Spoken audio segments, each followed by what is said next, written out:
Halo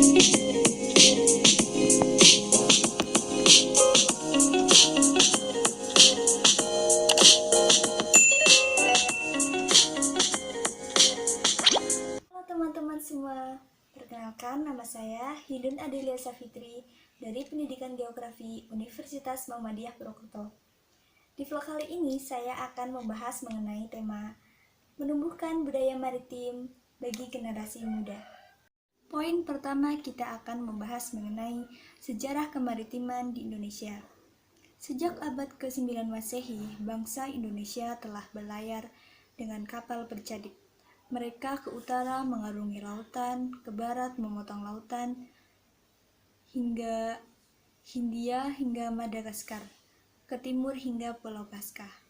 Dengan kian ramainya arus pengangkutan komoditas perdagangan melalui laut, mendorong munculnya kerajaan-kerajaan di Nusantara ini yang bercorak maritim dan memiliki armada laut yang besar.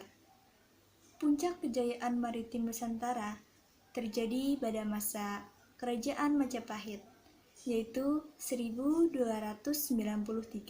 sampai 1478, di bawah pimpinan Raden Wijaya, Hayam Wuruk, dan Patih Gajah Mada. Majapahit berhasil menguasai dan mempersatukan Nusantara. Pengaruhnya bahkan sampai ke negara-negara asing, seperti Siam, Ayutthaya, Lahore, Champa, atau disebut juga dengan Kamboja, Annam, India, Filipina, dan Cina. Kejayaan para pendahulu negeri ini dikarenakan kemampuan mereka membaca potensi yang mereka miliki. Ketajaman visi dan kesadaran terhadap posisi strategis Nusantara telah membawa negara ini disegani oleh negara-negara lain. Namun sayang, kini kejayaan masa lalu bangsa Indonesia ini tidak lagi banyak dikenang. Karena kejayaan tersebut seakan tertutup oleh potret kemiskinan yang melanda rakyat Indonesia.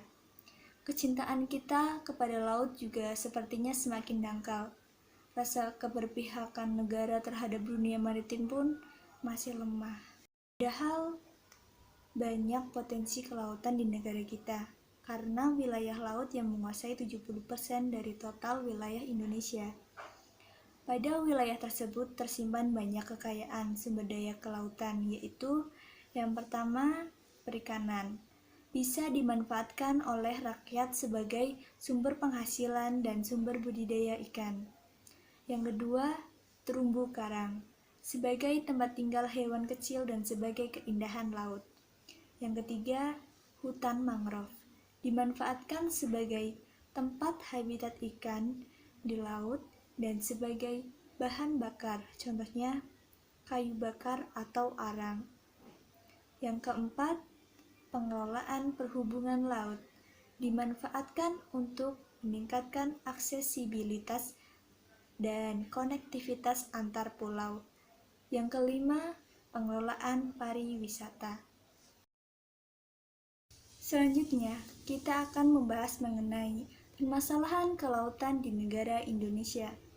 Di bawah kepemimpinan Menteri Kelautan dan Perikanan, yaitu Edi Prabowo, ada banyak masalah yang tidak terpecahkan, dan bahkan muncul masalah yang baru. Padahal dia ditugaskan untuk menyelesaikan masalah-masalah tersebut. Masalah utama yang menjadi sorotan adalah fokus pemerintah Indonesia kepada investasi kelautan dan perikanan dan mengabaikan perlindungan ekologi laut. Juga masyarakat pesisir yang menjadi jantung pertahanan industri perikanan nasional tanpa ada upaya penyeimbangan antara investasi dan perlindungan ekologi laut. Maka itu sama saja dengan membiarkan potensi perampasan ruang hidup dan mata pencaharian nelayan tradisional. Nelayan skala kecil, masyarakat pesisir dan pulau-pulau kecil semakin membesar, terlalu fokus untuk mengembangkan industri perikanan nasional dengan cara mengundang investor dari banyak negara. Cara tersebut dinilai hanya akan membebani ekosistem laut dan tinggal menunggu waktu untuk kembali rusak.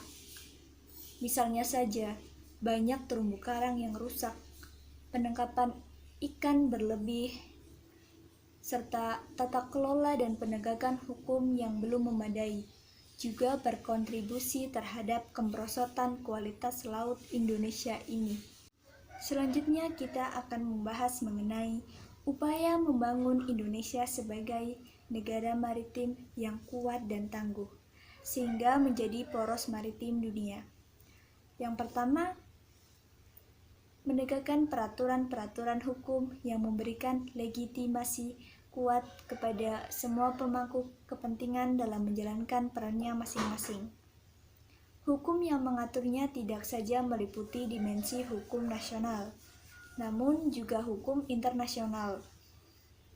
Yang kedua, diundangkannya Undang-Undang Nomor 32 Tahun 2014 tentang Kelautan yang merevisi Undang-Undang Nomor 6 Tahun 1996 tentang perairan Indonesia. Setidaknya penyelenggaraan kelautan Indonesia diarahkan pada aspek wilayah laut, pembangunan kelautan, pengelolaan kelautan, pengembangan kelautan, pertahanan, keamanan, penegakan hukum, dan keselamatan di laut serta tata kelola kelembagaan. Dan yang ketiga, pembentukan Menko Kemaritiman. Yang keempat, pembangunan pelabuhan-pelabuhan strategis di Indonesia.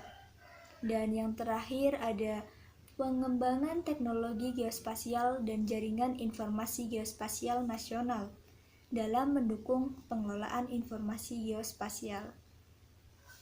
Jadi, mari cintailah laut, karena kita sebagai generasi muda yang berperan penting dalam pilar kedaulatan maritim, kita harus senantiasa menjaga laut dari kerusakan lingkungan. Laut bukan hanya badan air, mereka adalah sumber kehidupan bagi kita. Mereka adalah oksigen bagi kita. Jadi, mari kita selamatkan mereka dan mari kita menjaga mereka. Terima kasih teman-teman telah menonton vlog saya kali ini. Jangan lupa di like, komen, dan subscribe ya channel saya. Bye-bye.